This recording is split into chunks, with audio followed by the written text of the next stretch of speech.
I'm Marcus Smith, and this is Constant Wonder.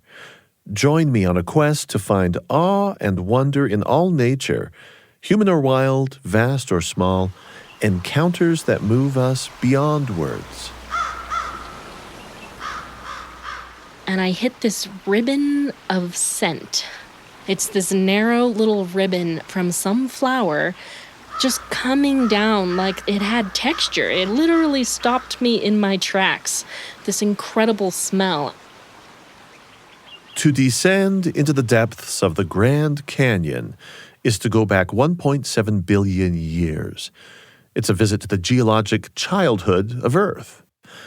18 miles across at its widest, 277 miles long, and more than a mile deep. It's dauntingly vast, with its signature layers of rusty red, sage, cream, and ochre, the walls of its inner gorge, echoing day and night with the roar of rapids.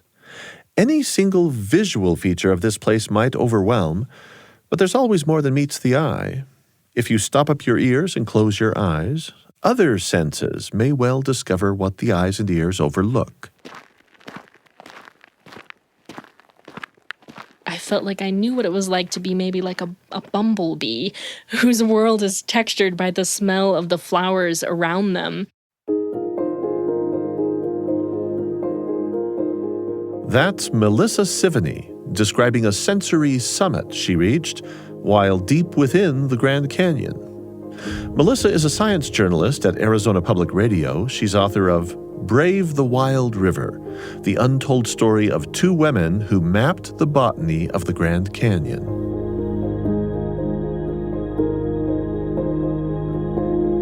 In order to map botany, you need to be a botanist. And the first botanist you need to know for Melissa Sevigny's story is Dr. Elzada Clover, who in 1937 was hatching a plan. That plan would result in her becoming one of the first two women of record ever to run the rapids of the Colorado. I'm talking about the most treacherous stretches of this river flowing through Utah and Arizona canyons. In the early 20th century, very few women held academic posts such as hers. Elzada Clover was a scientist at the University of Michigan, but even fewer people, male or female, had ever entered this rocky trough of western whitewater, churning between towering escarpments, in a region with a deserved reputation for being especially unpredictable and deadly. But Dr. Elzada Clover wasn't just out for thrills. Her passion was plants. Through her adventures and misadventures of the coming year, working with an assistant, Elzada Clover would survey plants, press plants, discover new species of plants, and perform the only such scientific survey ever done of Glen Canyon before it became Lake Powell behind a massive dam. Deep in this remote desert country, she and fellow scientist Lois Jotter, a University of Michigan graduate student, found themselves ideally situated to experience the classic kind of awe we would expect of any visitor to this epic place, if that had been what they wanted. But no matter how amazing the grit and the gumption of these two women in pulling off an epic journey as explorers in these incredible surroundings, don't jump to any conclusions here. Yes, they were adventurous and daring, but they weren't your stock image adventurers. This grand, vast landscape was never their primary focus. If they had been scaling Everest, it wouldn't have been for conquest, and it wouldn't have been for the view from the top. I love in Lois Jotter's journal, just after they leave Lee's Ferry, like a moment after they've left and they've started to move into the canyon and the layers are rising up, she writes, "Nice clouds and red cliffs." And that's all she says about this incredible geology, because she's not really looking at it. She's looking at the plants. There's something unavoidably amusing about a botanist named Clover. She surely must have tired of the joke. This particular Clover had a thing for cactus. The whole reason she went into botany was because she was obsessed with cactus. And she had this idea that she wanted to make a complete cactus collection of all the cacti in the Southwest, which is pretty ambitious. She struggled to find any support or funding for the project, and so she did it on her own time. In the summers, kind of between her teaching responsibilities, she would take her car and drive out as far west as she could get and pick up cactus on her own dime. Let's put this in clear perspective. In 1937, there was no interstate highway system. Roads were often rocky and rutted. Most any remote destination meant rough going with vast distances. Elzada Clover was living and working in Michigan, and with this cactus obsession of hers, she headed out solo, southward and westward, driving and driving and driving.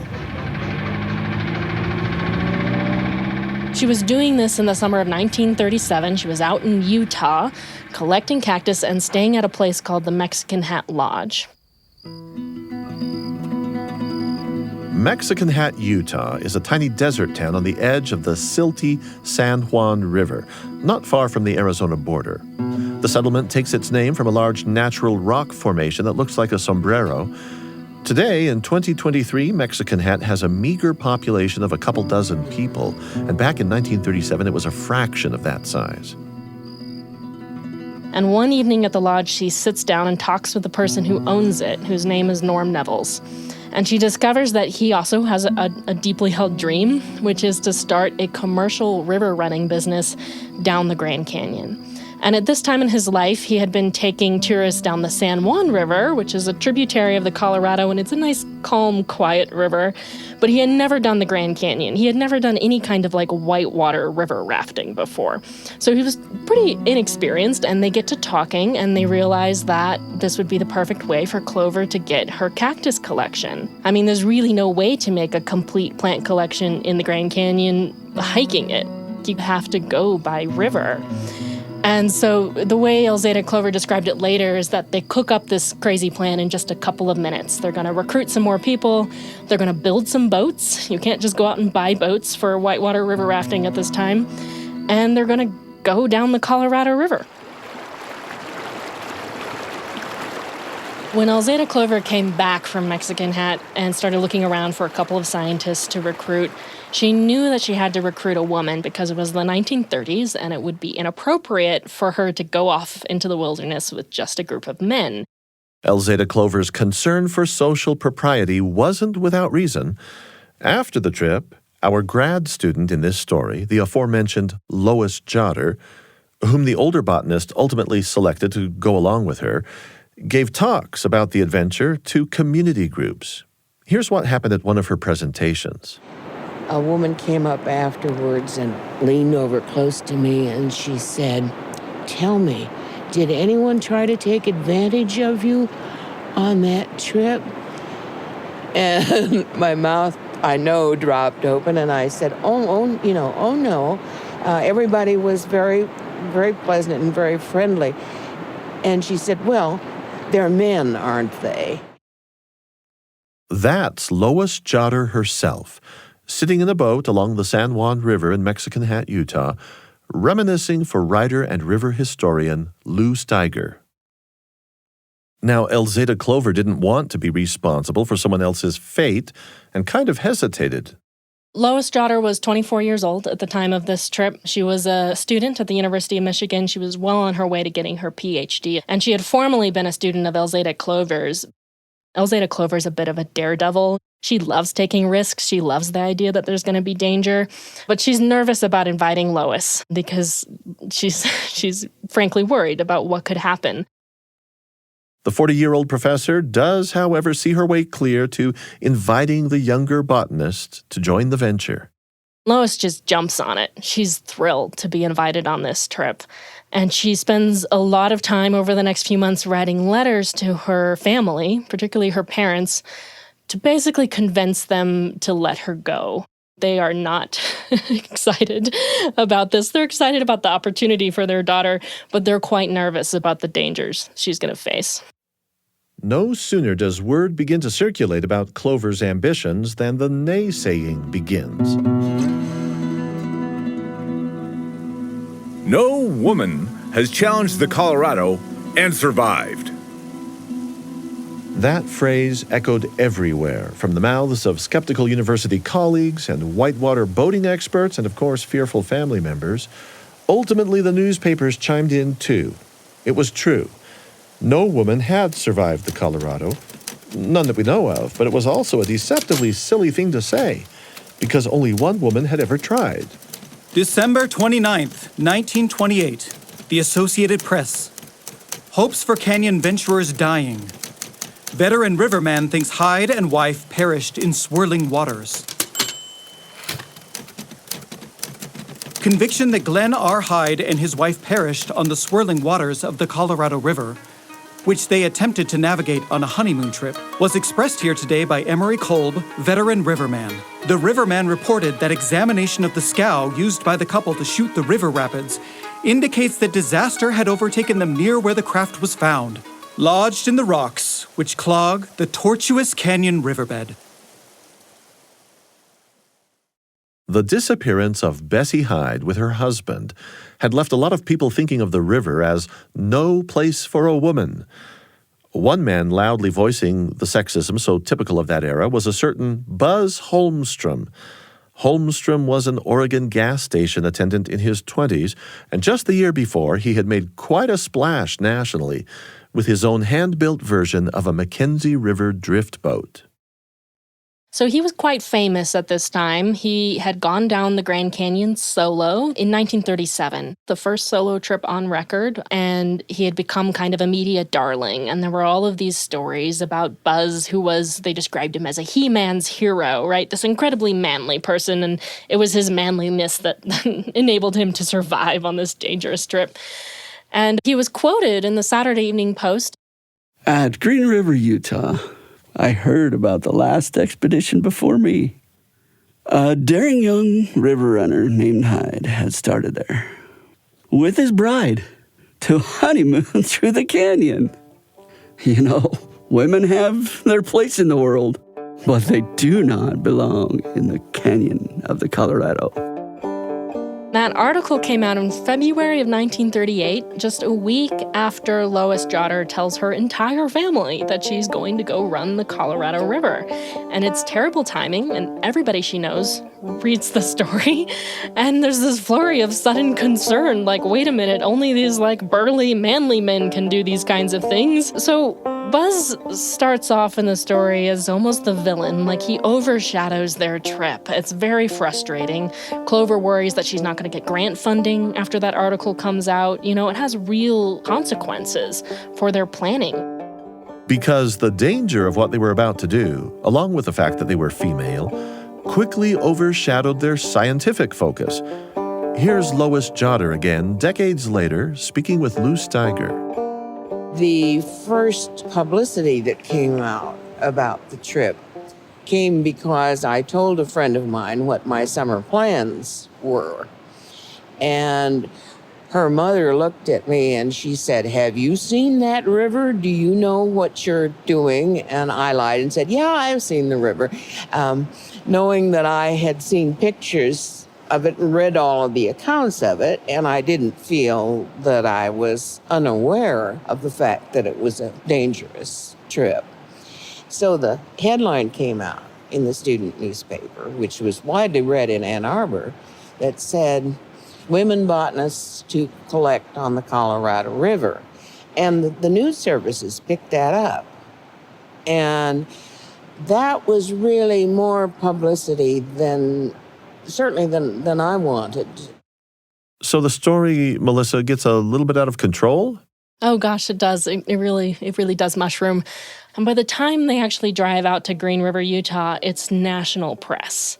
And the focus, again, is really on the fact that there's two women attempting to do this trip. And Clover and Jotter really had to push back against this press, and it was frustrating for them. They were constantly telling journalists, we know what we're doing, which they maybe didn't entirely, but they were telling them, we know what we're doing, and we're going to make this plant collection, and we're doing this because we're botanists. We don't care about this idea of women conquering the Colorado River. That doesn't matter to us. What matters to us is making this plant collection. Now, to be fair, not all of the critics' pushback hinged on gender stereotypes. The Salt Lake City Telegram simply wondered about the venture's timing with the water at flood stage. Salt Lake City Telegram, June 22nd, 1938. Taking needless chances. Experienced boatmen shook their heads as voyagers launched their craft at Green River. The water was high and angry. The party has 666 miles of tough going ahead. For fame, for glory, for thrill, or for swell obituaries, they are going down the river. If there is special providence that watches over the blind and the drunken, let all hope that it will extend its protective care over the foolish, reckless, and heedless. A wait of a few days would have spared the expedition from many hazards. But they're on their way, and we all will wish them luck. They will need it.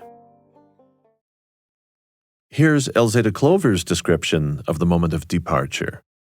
The citizens of Green River gathered to see us off, and a funeral service could not have been less cheerful. They had seen so many others start with this same optimism, never to return.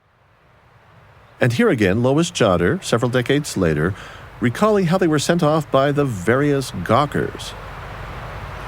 On that section of the trip is where usually older men would come up to us and say, "Do you really know what you're getting into? That's a bad place. X many people have been lost in X many places." And there was even one gentleman who had had too much beer who came over and kissed us both goodbye to our great surprise. And we were probably flippant about the whole thing because it seemed like the easiest way to handle being warned that you were probably not going to come back was what they were saying. And I think it was probably Elsie who said first, "Well, if we don't come back, just toss a rose over into the canyon for us." And this really bothered people, I guess again because it sounded too flippant. Lois Jotter concedes that, in spite of her resolve to go along, she did actually harbor some misgivings about the boats. I wasn't even sure that they were going to float because I don't think either Elzada or I expressed this opinion, but we didn't know. They'd never been in the water, and it was a comparatively new design.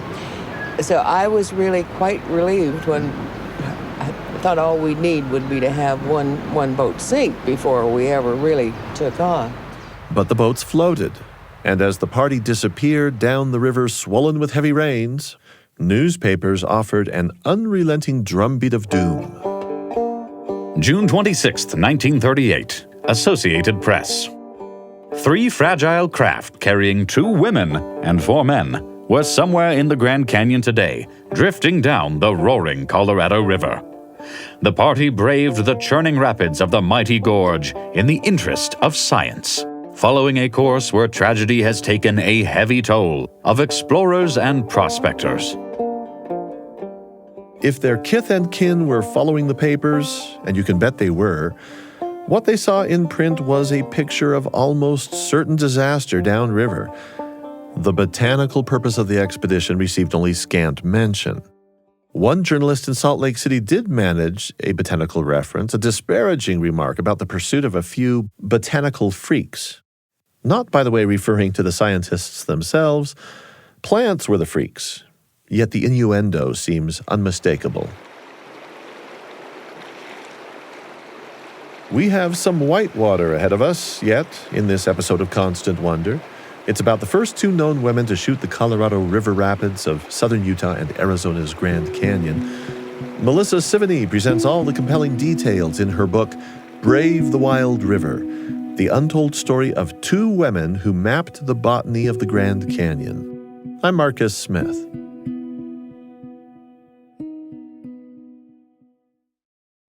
The expedition's first few days were actually peacefully picturesque. Even today, the run from the town of Green River, Utah, down to the confluence with the Colorado River is generally placid. The boats worked well, the team got their river legs, And the overarching botanical purpose of the two women scientists could be pursued fairly easily, with Elzada Clover focusing on her coveted cacti, Lois Jotter keeping a sharp eye out for evening primrose, her specialty. But formidable rapids would soon grow audible in a section of what is now Canyonlands National Park.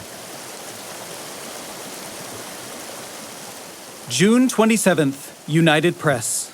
Voyagers drifting into Cataract Canyon, scene of tragic end for many adventurers. The two women and 4 men who are daring the turbulent Colorado River rapids were believed today to be drifting toward Cataract Canyon, beyond which there is no escape until they reach Lee's Ferry. There is no complete record of those who have lost their lives in similar ventures. Our 2 botanists with their support crew received a very rude welcome from this infamously difficult stretch of water, very nearly confirming the worst fears of all the doubters who had been prophesying mayhem, bedlam, death, destruction. They're about 4 days into the trip. They've been going down the Green River, a tributary of the Colorado, which is a nice, quiet river. And they reach the confluence, and they see the Colorado River for the first time. The whole crew, there's 6 of them all together. None of them have any experience with this trip. And they're all kind of astonished. They're all looking at this river like, what have we got ourselves into? And so they're standing on the riverbank, staring at their very first rapid, trying to decide how to navigate going through it. And one of the 3 boats, which is tied up on the shore, pulls away, and it heads off downriver all by itself. Norm Nevels had named his boats the Wen, the Botany, and the Mexican Hat. The last one named, of course, after his hometown. It's the Mexican Hat that breaks loose from its rope and decides to brave the rapids all on its own, nearly leading to the ruination of this whole venture just as it's getting underway. This is really bad because you have to keep in mind that their food supplies are split between these boats, and they've just started the trip, and there's no place to stop or resupply. With the Mexican Hat bobbing somewhere downriver, laden with vital provisions, nobody on board, well, to call that a bad omen is a bit of an understatement. The crew hadn't even yet hit the very first rapid of Cataract Canyon, but it was time for that now, and a fearful sequence would ensue. 6 of them were split between 2 boats. Everything unfolded with dizzying speed. Remember, they were novices, essentially, careening through whitewater with scarcely an ounce of control. People fell out of the boats. At one point, Norm Nevels would look up and see Lois Jotter rushing by solo, unable to stop. In all of the commotion, Lois Jotter and one of the crew members named Don Harris eventually came together, swept along far ahead of the rest of the team, and once they got through the worst of it, to their great relief, they spied the lost Mexican Hat. And then they did what probably any of us would try to do in those circumstances. They tied it in tow and pulled it over to safety up onto the riverbank. And by now they're several miles downriver. And so Don Harris decides he's going to walk back and he's going to tell everybody that it's all okay. And he leaves Lois Jotter there and he tells her, "I'll come back for you." But he doesn't show up. And she doesn't have any idea what happened to him. He just never returns. Norm Nevels records in his journal what happened that night. June 24th. Elzada, Bill, and I went to sleep side by side, trying to make up for inadequate covering. We slept feet towards the river and some 4 feet back from the edge. 1 a.m., I awoke yelling, with the sensation of the river taking me. The river had risen and cut the bank out from under us until our legs were actually dangling out over the water. The day dawns coolish. The river is in full flood and is a dreadful sight, with the enormous big trees rushing past. The upstream group worried about Lois, alone on the river. No need, she actually made out better than they did. I loved this scene. Early in the project, I ran across a letter that she wrote a few weeks later to her mother describing what happened to her that night.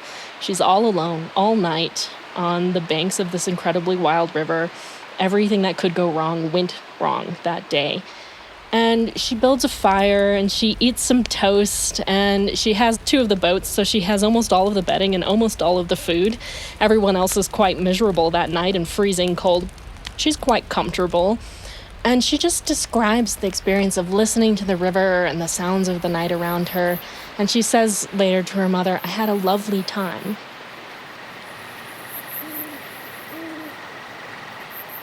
Separated until the morning, the crew then caught up with Lois. Everyone was safe, though battered and exhausted and feeling ill from drinking silty river water. Here's Lois Jotter again. We just drank whenever we felt thirsty. And sometimes we even drank out of our sun helmets when we were on the river. Usually we tried to let the water settle overnight, but that was all that happened to the water. From Elzada Clover's description of their condition just 5 days into this journey, well, one would easily conclude that folks just weren't in the best of shape.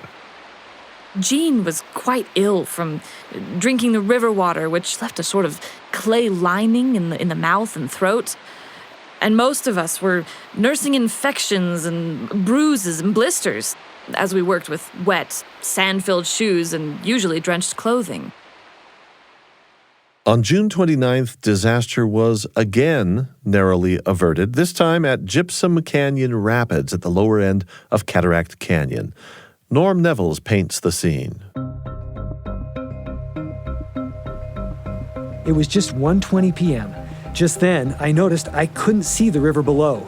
Standing on the deck didn't help. Decided to run to the right, where the current dashed against a low cliff. Yelled at Elzada as we went for the drop. "This is the biggest drop of the trip!" I scooted just to one side of the big mushroom and got into a mess of other big fellas. But we took them beautifully. We, being Norm Nevels and Elzada Clover, not such a great go of it for the others. The swift current pulled the pilot boat into the boiling mass before we could stop and study the water. Unable to signal the others, Norm and I had to watch helplessly as a big explosion wave threw the Botany into the air, overturning.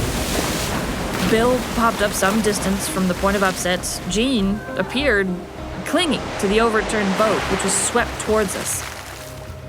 I immediately pulled towards an eddy on the left, then looked to see the Botany bottom side up, with one man clinging close to the prow rope and the other man drifting close to the right-hand shore.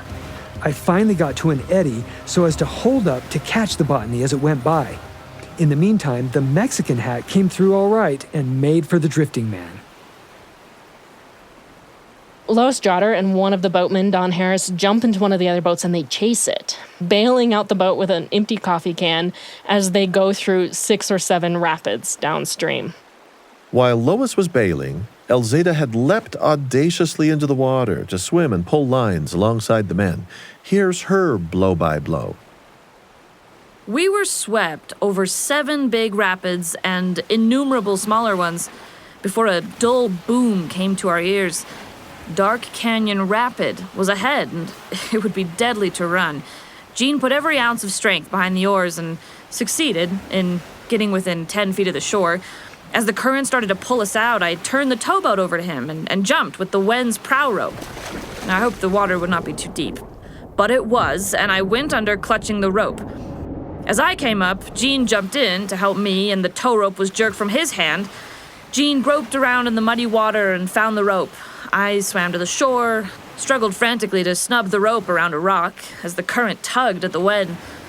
I barely succeeded. One of the staple foods on this trip was a breakfast cereal known as grape nuts. Nothing new to my generation or yours. But what I really like is the way grape nuts feels in my mouth. Good and crunchy. That's because it's oven-baked, then toasted for crunchiness. It's the only cereal I know that is. But when the Botany overturned, soaking everything in it, these grape nuts became a sodden mess. Here's Lois. Anything that was in there was pretty well soaked. And this was how my dislike of grape nuts originated, because we spread them out on a rock to dry, but they dried in aggregates like great big marbles. And even when we tried to pound these apart, they still didn't dry out in the center. Of course, they molded. And I don't like grape nuts to this day. Newspapers, of course, knew nothing of the grape nuts fiasco because there was no contact with the outside world until the team reached Lee's Ferry several days later.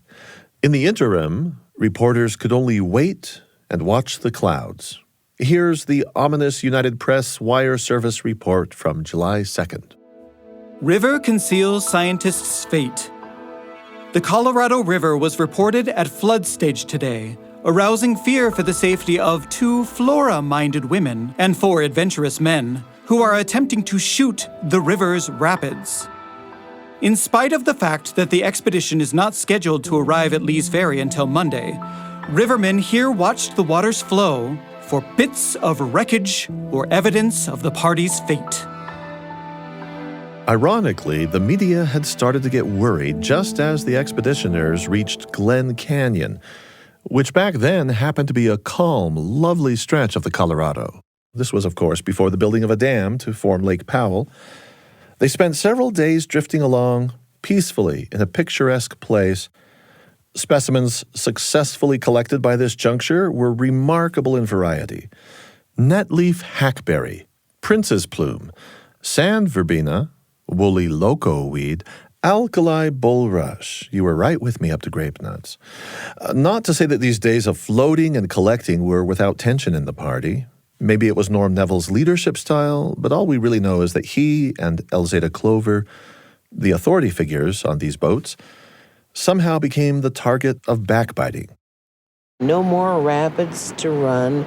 A beautiful place, Glen Canyon, but you just drift along. And I think the relief of the pressure makes you do things that you might not otherwise have done, because the 4 of us sort of made a tight community and excluded Norm and Elzada. And I don't feel particularly guilty about that, but it was unfortunate. And so we tied up together the 2 boats and drifted down and ignored the others. And this was the genesis of Norm calling me a troublemaker. I was not any more so than any of the other 3. We were equally culpable, I believe, and equally impatient with Norm. Except for Elzada, the rest act like a bunch of kids, whispering amongst themselves and trying to work up a good excuse to quit at Lee's Ferry. Lois says she's going on. Gene isn't enthused, but says he's going on. I don't know as I will let him. He's a poor sport and shirks his work. I don't trust Don, but he says he'll go on as far as Grand Canyon. Bill says he'll go on, though any excuse at all to save his face, and he'll quit. They hate to admit that the water is too much for them. Lee's Ferry would be the expedition's first contact with the outside world since launch, and it was the logical point of intermission. Norm Neville's was fed up with the festering and the chafing and the grumbling. He had begun to weigh the wisdom of ejecting one of the team members. Amid all this divisiveness, the group continued drifting lazily downriver, unaware that the public following them in the media was beginning to panic. They're about a week behind schedule. Of course, there's no way to communicate this to the outside world. And the newspapers start publishing these front-page stories about this lost expedition. July 5th, United Press. Colorado Voyagers over limit set by scanty food supply. Anxiety grows with failure to appear. The 2 women and 4 men who started a scientific expedition down the swollen Colorado River 2 weeks ago carried only enough provisions, it was disclosed today, to last until July 4th. Campfires burned along the banks of the river last night.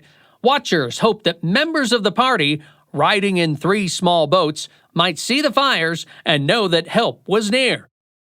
July 5th, Associated Press.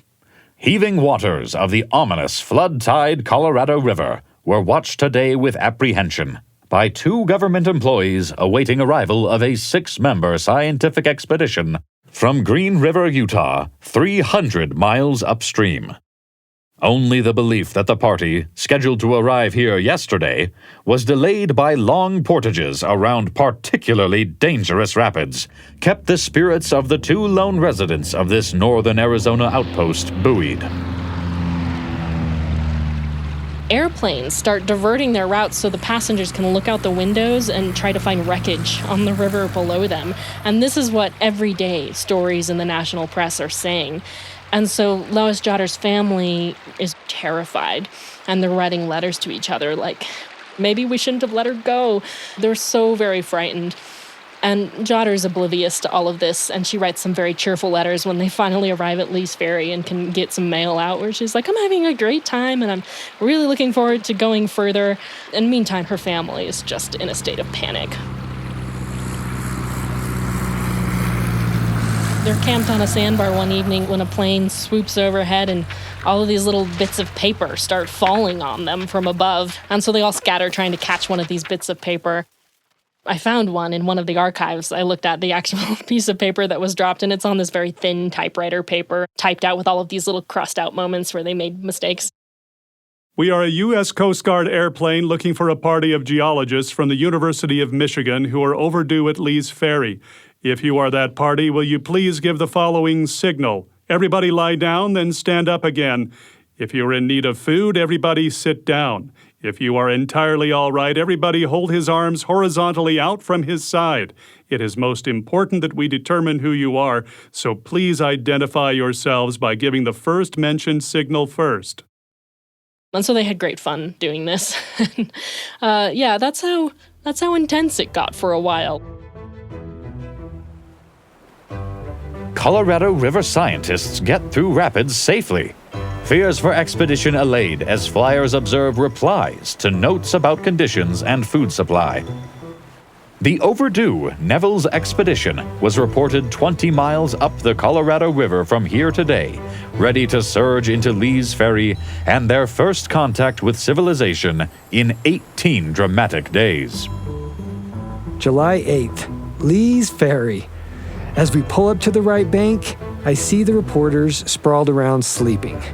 We get a frantic reception. Then, in order to give them a landing picture, we drift upstream in an eddy and come in again. We enjoy some watermelon and other goodies.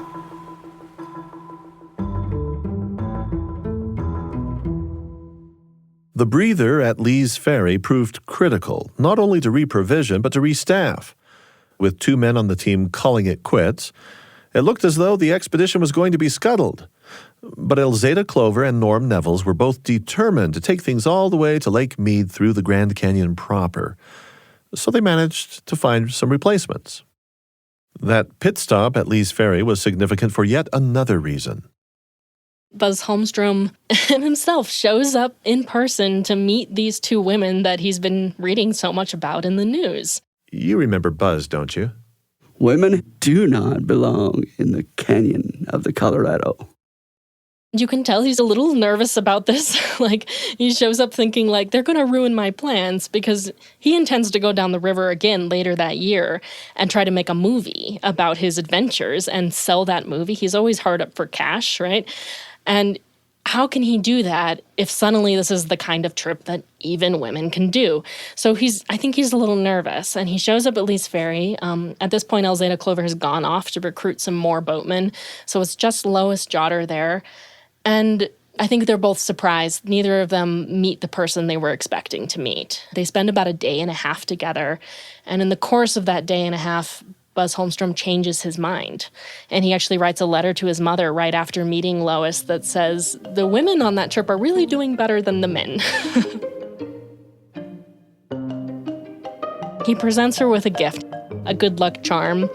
On Navajo Bridge, which spans the Colorado River at Lee's Ferry, she takes it as a token of his change of heart, that he gives her a match case that he carried down the river in 1937, and she gets to carry it through the Grand Canyon in 1938, and I carried it through the Grand Canyon in 2021. That is a treasured item. Yeah. It was incredibly touching to me that Lois Jotter's son, Victor, passed this along to me. I think as it was kind of felt like a moment of good faith that I was going to do justice to this story. and then having it with me on the river trip as a good luck charm. I have to say, people who run rivers are often quite superstitious. There's all sorts of superstitions going down the Colorado River, and I guess this was mine, that if I kept that with me, I was going to be okay. I was going to be safe, and I was also going to be connected to this incredible history of people who came before me. I can see your face. And as you hold that match case, so much can be contained just in the tangible artifact, you know? It's really, yeah. I try not to get teary-eyed when I talk about it. You know, it's more than just a good luck charm. It's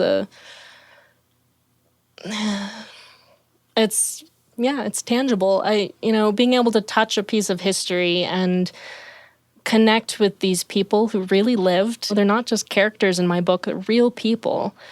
And knowing that Buzz Holmstrom changed his mind about women and that Lois Jotter was able to get him to change his mind, knowing kind of the redemptive arc of his story and Lois Jotter's courage in going on this journey. I mean, Lois Jotter packed all of her stuff in boxes before she left on this trip and told her roommate, here's the stuff I want to give away to my friends and family if I don't come back. And the fact that she went anyway is incredible to me. And I felt that for her, you know, I felt what she must have felt. We're about to continue downriver into the Grand Canyon with the expeditioners Elzada Clover, Lois Jotter, and their crew. Joining us for this expedition we call Constant Wonder is Melissa Sevigny, author of Brave the Wild River, the untold story of two women who mapped the botany of the Grand Canyon. I'm Marcus Smith.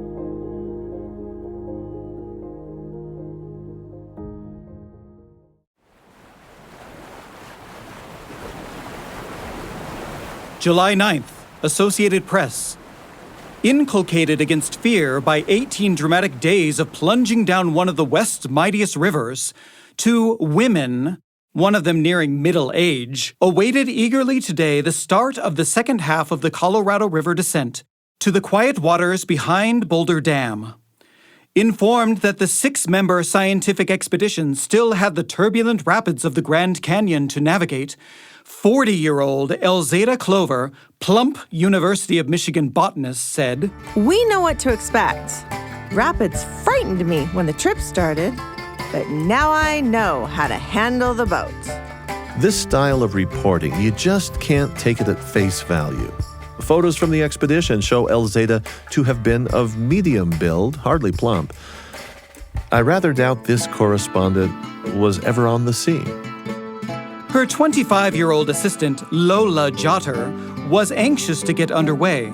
"I'm not worried," she said. "The trip has been exciting, and it looks as though Dr. Clover and I will be the first women to conquer the Colorado." Conquer the Colorado. You might hear that from some Lola Jotter, but certainly not from the Lois Jotter we've already gotten to know. These quote-unquote quotes, they're not authentic. Cut from whole cloth.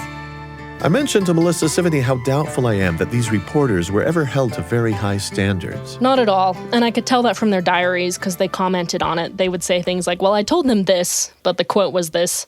At one point, Lois Jotter writes to a friend back in Michigan saying, don't believe anything the newspapers say because they made up all the quotes.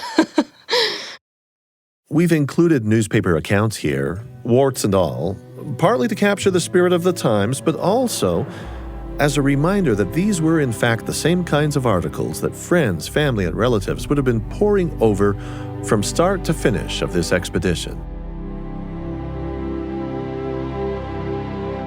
Would you paint a picture of how crazy the mystique around the canyon was, the entire length of the river, but the canyons in particular, Cataract Canyon and the Grand Canyon, because the imagination just ran wild in public consciousness about what this place was that would eat you alive? Oh gosh, it really did. I was very curious about what people thought about the Grand Canyon in the 1930s. People thought that there were these herds of miniature horses running around in the Grand Canyon that had been trapped in the canyon for so long that their size shrank until they were the size of coyotes. Of course, the indigenous people who live there, the Havasupai, the Wallapai, know that these stories are nonsense. But if you read the newspapers in the 1930s, People really thought that the Grand Canyon was this very, very wild, very isolated place, and kind of mysterious and gothic and gloomy. Elzada Clover was warned, like, you're going to be depressed down there because you can barely see the sun, and the rapids make this noise that just hammers on you until it drives you mad. Like, people really told her this.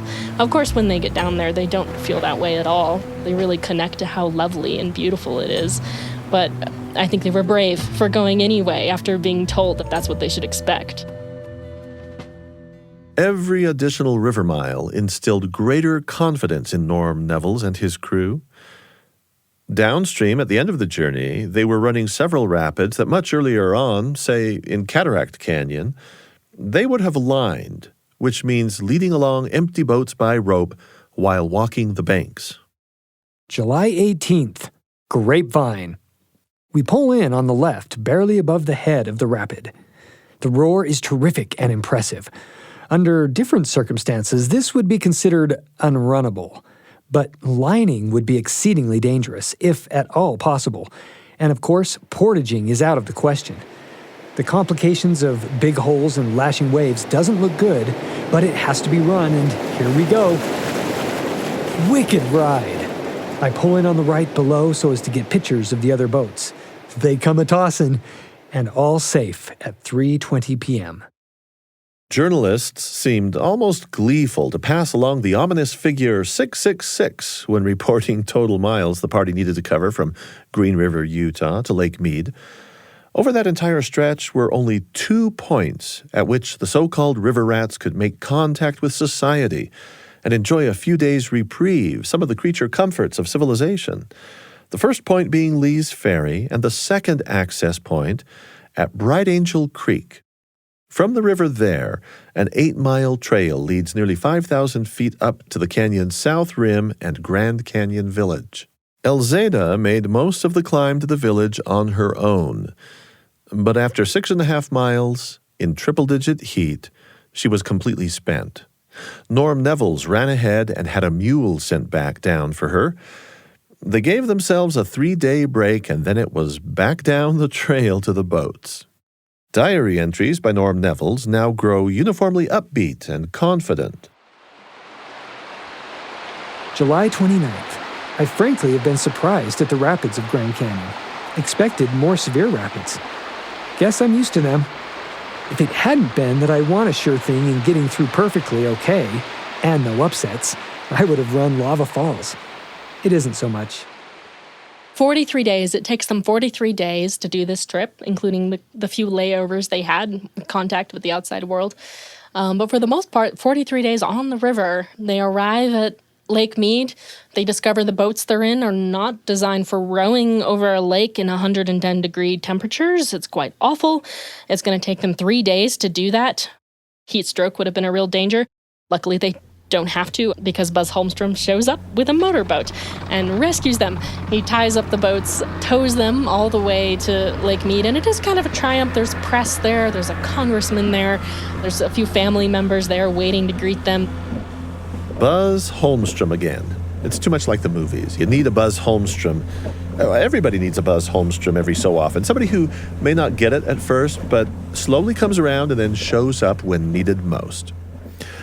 The next summer, he, together with a friend, would shoot the Colorado, becoming the first known river rats to do the entire run, shooting every single rapid without lining. Now, I'm telling you about that accomplishment, not just for the glory they deserve, but also because on that trip, Buzz stumbled upon and rescued a trove of plant pressings that had gone missing near the end of the Clover Jotter expedition. Buzz knew immediately whose specimens these were, and he shipped them back to Michigan to their grateful owners. Now, at the moment, here he is, showing up at the tail end of the Botanists' 1938 journey, very happy to tow them across Lake Mead to hotels awaiting them in Boulder City. Boulder City, Nevada, August 2nd, The Associated Press. First women to sail Colorado would like to do it again. 2 Michigan schoolma'ams who sailed 666 miles down the treacherous Colorado River, past rapids and whirlpools, patted their copper-tan cheeks with powder puffs today and ordered a victory dinner of rattlesnake steak. The only women in history to complete the perilous voyage from Green River, Utah to Boulder Dam, Elzada Clover, 40-year-old University of Michigan botanist, and her assistant, Lois Jotter, 25, arrived here with 5 man companions last night. It has been more successful than we dreamed it would be. Dr. Clover exclaimed. 2 hitherto unknown species of cacti were discovered, and we found an abundance of plant life not known to exist along the Colorado. I wouldn't advise 2 other women to make the river trip, unless they are as sane or insane as we are, but I should like to do it again. It was grand fun. As I understand it, this river running trip in 1938 produced a collection of specimens, of botanical specimens, that even today remains the only collection made before Lake Powell formed and submerged all of that. That's right. It was the only formal collection, comprehensive collection made on this 600-mile stretch of river before Glen Canyon Dam went up in the 1960s. And the physical plant specimens are still housed in herbaria all over the country, including the Smithsonian Institution, so they're still available to researchers to study. But it's really incredible what they managed to accomplish under these incredibly difficult circumstances. Today, the Mathai Botanical Gardens at the University of Michigan boast proudly of the scientific work that these 2 botanists accomplished on their remarkable journey. So what ultimately became of the principal players in this story?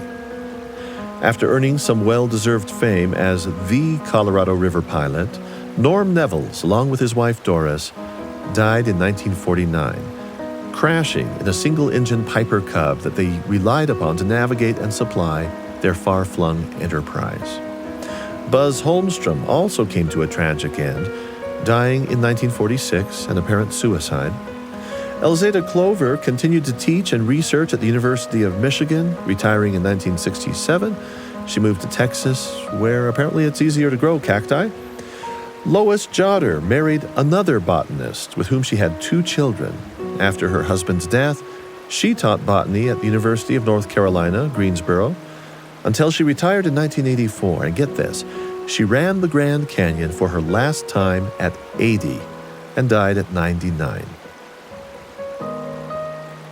While researching all the details connected with this story, Melissa Sevigny simply could not run the canyon herself. And she chose to do so in company with a group of botanists, naturally.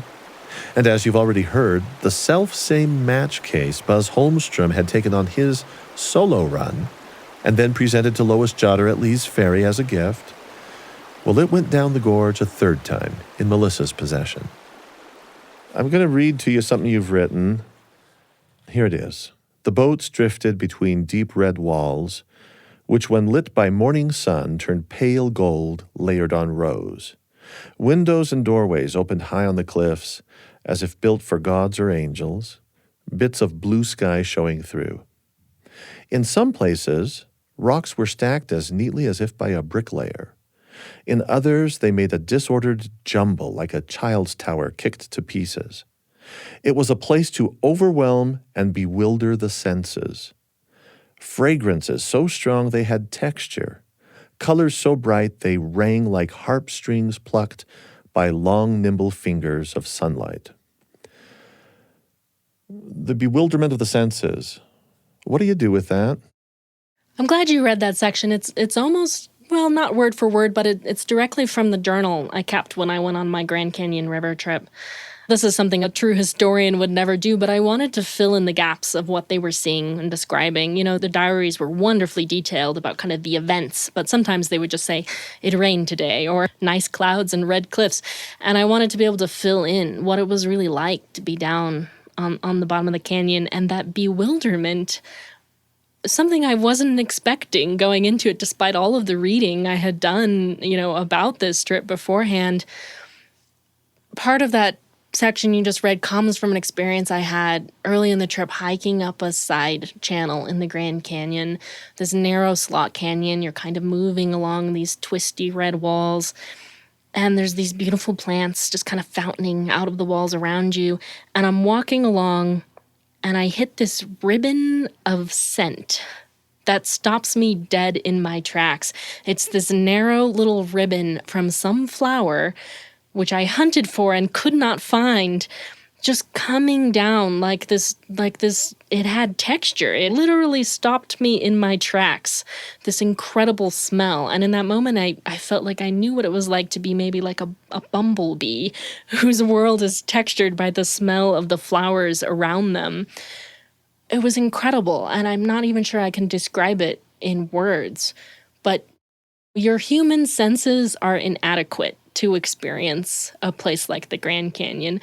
Maybe to experience any place, any portion of the natural world.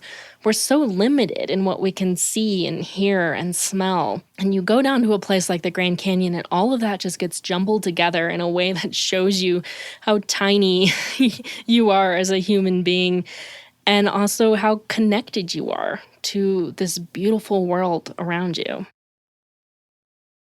Some of the themes Melissa is touching on here are hardly unfamiliar to this podcast, which hinges on a quest for awe and wonder, feeling tiny but still part of an immense cosmos, lacking words to convey concrete encounters with things beautiful or sublime. Our attempts to memorialize what eludes full or sometimes even partial comprehension. Most of my time today out here in quote-unquote real world is spent in front of a computer with things dinging at me and demanding my attention. And yet when you're down on the bottom of a place like the Grand Canyon, it all fades away. After 2 or 3 days going down, I imagine any river, it starts to fall away and become incredibly unreal.